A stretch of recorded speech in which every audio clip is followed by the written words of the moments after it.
दैत्य गुरु शुक्राचार्य हुए महाबली।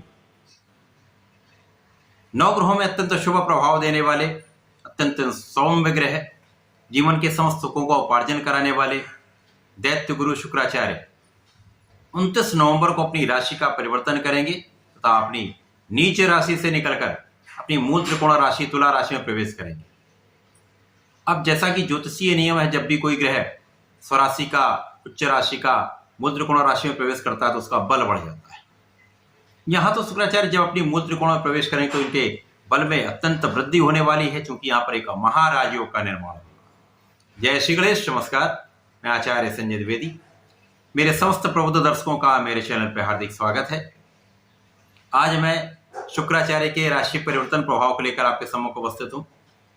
शुक्राचार्य का परिवर्तन अपनी मूल त्रिकोण तुला राशि में होने जा रहा है, जहां पर ये अत्यंत बलवान अवस्था में रहेंगे। इस संपूर्ण जगत में जितना भी ऐश्वर्य वैभव है उसका कारकत्व शुक्र के पास है। भूमि, भवन, वाहन, सुख संपदा, बड़े वाहन, बड़े भवन, जेम्स, ज्वेलरी, आभूषण, रत्न, इसी प्रकार से स्त्री सुख के कारक भी शुक्राचार्य है। पुरुषों के लिए संतान का सुख भी शुक्र के कारण ही प्राप्त होता है। जीवन में वैभव भी शुक्र के कारण ही प्राप्त होता है। नाम भी शुक्र के कारण प्राप्त होता था। शुक्राचार्य के गुरु भी हैं, अर्थात यहाँ पर आपके ज्ञान का अभाव भी प्रबल होता है। शुक्राचार्य एक ऐसे ग्रह जो अत्यंत शीघ्र संपूर्ण प्रभाव दे देते हैं। क्योंकि ये अत्यंत सौम्य ग्रह हैं, ये एक अच्छी अवस्था में होंगे तो संपूर्ण बल के साथ समस्त राशियों को प्रभावित करने वाले, सकारात्मकता देने वाले। आज मैं मीन राशि के लिए शुक्राचार्य के राशि परिवर्तन का क्या प्रभाव मिलने वाला है, किस प्रकार के लाभ मिल सकते हैं, कौन सा भाव प्रबल होगा, कहाँ कितना लाभ ले पाएंगे, कहाँ पर समस्या आ सकती है, उसका क्या निराकरण है, संपूर्ण विश्लेषण मैं पूर्ण तर्क के साथ करने जा रहा हूँ। प्रिय दर्शकों, ये राशिफल आपके चंद्र राशि पर आधारित है, अर्थात आपकी जन्म कुंडली में यदि 12 नंबर में चंद्रमा विराजमान है तो आपकी मीन राशि। मीन राशि गुरुदेव बृहस्पति की राशि है। यहाँ पर वर्तमान समय में गुरुदेव बृहस्पति का गोचर अपने मित्र मंगल की राशि में, मेष राशि में चल रहा है। यदि स्त्रियों का अवलोकन करें तो मीन राशि के लिए शुक्राचार्य पराक्रमेश है तथा अष्टमेश है। पराक्रमेश अष्टमेश का गोचर अष्टम भाव में चल रहा है। 9 ग्रहों में शुक्राचार्य एक ऐसे ग्रह हैं जिनको त्रिक भाव में कोई विशेष दोष नहीं लगता। सूर्य के पश्चात सूर्य को कोई दोष नहीं लगता, परंतु शुक्राचार्य को कहीं ना कहीं से एक कायकत्व प्राप्त है। तो यहाँ पर अष्टम भाव में शुक्राचार्य होंगे तो कुछ रोगों की संभावना अवश्य होती है, परंतु यहाँ पर जो लग्न के स्वामी हैं वो अत्यंत प्रबल अवस्था में होकर उनकी दृष्टि का प्रभाव अष्टम भाव पर है।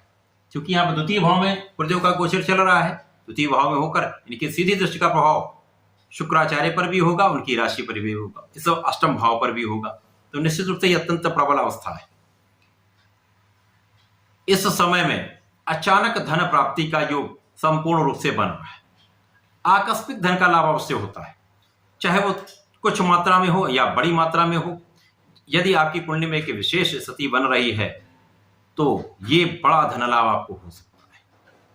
शुक्राचार्य आकस्मिक धन लाभ अवश्य कराएंगे। शुक्राचार्य चूंकि इस जगत में संपूर्ण ऐश्वर्य वैभव धन संपदा देने वाले, तो इस समय में आपको धन संपत्ति से भी लाभ मिल सकता है। पारिवारिक संपत्ति का भी पक्ष बलवान होकर आपको लाभ दे सकता है। पिता का आशीर्वाद आपको प्राप्त होगा। शुक्राचार्य एक अच्छी अवस्था में है, यद्यपि ये त्रिक भाव में है, अष्टम भाव में है, जो कि एक नकारात्मकता का भाव है, क्षय का भाव है। परंतु यहां पर शुक्राचार्य आपके धन की मात्रा बढ़ाने वाले हैं, आपके ऐश्वर्य वैभव को भी बढ़ाने वाले हैं। परंतु गलत आदतों से आपको बचना होगा, गलत खाने पीने से आपको बचना होगा। इस समय बहुत संयमित जीवन शैली को आपको अपनाना होगा। स्वस्थ जीवन शैली को अपनाएंगे तो इस समय में आपको विशेष लाभ भी होंगे, स्वास्थ्य समस्याएं भी नहीं होंगी, क्योंकि यहाँ पर स्वास्थ्य की निर्बलता भी दिख रही है। इसी के साथ साथ यहाँ पर कहीं ना कहीं से जब स्वास्थ्य निर्बल होगा तो आपके परिश्रम में कमी आ जाती है, तो लोगों का कम सहयोग मिल पाता है। जो मित्र हैं आपके, उनका पूर्ण रूप से सहयोग आपको प्राप्त नहीं हो पाएगा। यद्यपि यहाँ पर भाई बहनों का सहयोग मिलेगा, परंतु कहीं ना कहीं से एक तनाव की स्थिति भी 100% बन रही। अब शुक्राचार्य जब अष्टम भाव में होंगे तो गुरुदेव की दृष्टि के सीधे प्रभाव में होंगे, शुक्राचार्य का प्रभाव भी होगा, गुरुदेव का प्रभाव भी होगा, तो कहीं ना कहीं से बहुत सारे समस्याओं से आपको निकालने का काम होगा। यहाँ आप बहुत सारी समस्याओं से बच जाएंगे।